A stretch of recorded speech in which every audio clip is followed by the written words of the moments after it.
So now that I've done a lot of middle school math today, I wanted to close it off a little bit of some proofing, some geometry because I'm in the mood to do some geometry. What I want to go through is I want to prove the general form of the 45, 45, 90 triangle.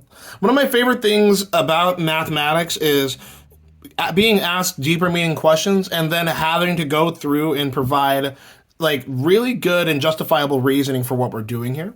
So that's what I'm going to do today. We're going to go with this 45, 45, 90 triangle. I'm going to show you where it comes from. I'm going to show you how to proof it. I'm going to show you how we get what we get, right? So the first thing we want to do is we want to draw a square. And there's a few things that I want us to know about this square that I'm drawing here. This square is a square in the sense that it's a square, right? And that means that it has four equal sides, right? It means that it's four 90-degree angles, right? And that means that its diagonal can cut it into two isosceles triangles. Okay. And these are isosceles right triangles. How do we know they're isosceles right? There are two matching sides with a right angle. Isosceles right triangle. Well, you know what? Today, I don't feel like putting any numbers on these lines here, on these segments here. I'm just going to go ahead and say that this is x, right? But if that side is x, right, and we're dealing with a regular square, then we want all sides to be x. Okay. The last part that we're going to do, and this is the kicker here. This is where we're going to get our 45, 45, 90 rules. I want you to solve for this here, C. You know, this smells and sounds a lot like Pythagorean's theorem. Well, how? Well, I'm recognizing that by putting that diagonal there, earlier I said that we made that isosceles right triangle, yeah? Well, let's use it.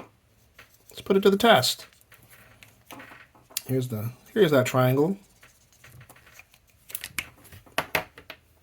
Remember, the hypotenuse is across from the 90. Boom, there's that guy there. So that means that this is going to be c squared equals x squared plus x squared. Notice that it's still in the same form as c squared equals a squared plus b squared, or a squared plus b squared equals c squared, right? Same format. But because the sides are the same, it's just the same stuff.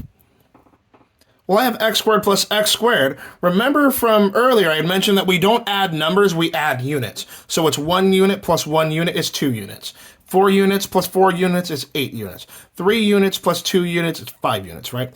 X squared unit plus x squared unit. There's 2 of them, that's 2 x squared units equals c squared. Remember, we do not add numbers, we add units. Well, now we're in a pickle, right? Because this is algebraic nightmare, right? I want to solve for c, but I have 2 squares here. What am I supposed to do? Well, remember, the goal is to undo whatever's being done around the thing that we're solving for. Well, what's being done is there's a square here. I'm saying that this is c times c. Interesting. Take the square root of it.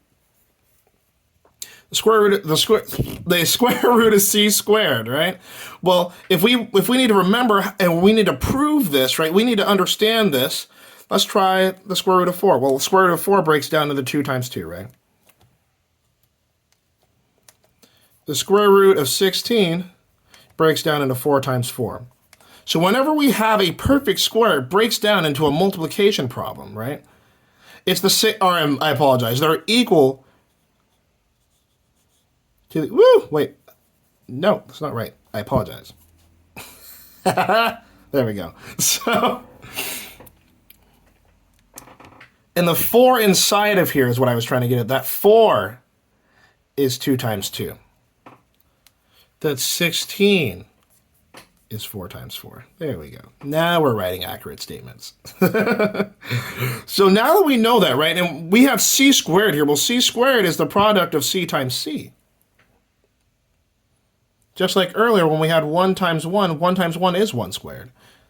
4 times 4 is 4 squared. We just call it 16 instead. We call this 1 instead. So this is c times c is c squared. Well,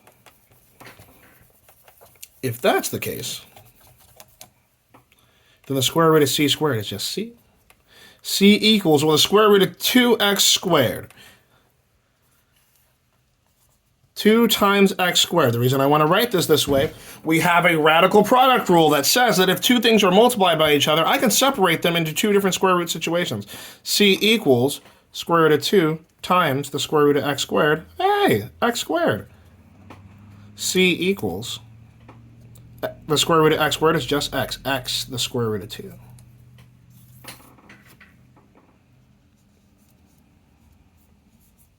And that's where we get our 45, 45, 90 rules. So the general form of any 45, 45, 90 triangle is going to be x and x are the matching sides, and x times the square root of 2.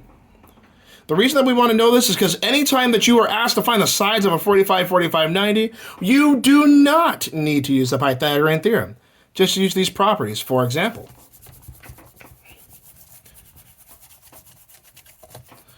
now remember, I said that the general form is like this. So it goes whoop, and then whoop. 45 or 90 degree angle up there. You got 45 right here. You got 45 right here. You got x the square root of 2. Well, how does that apply? How does that matter? Well, watch this, right? I have a 45, 45, 90 triangle. Let's try it out.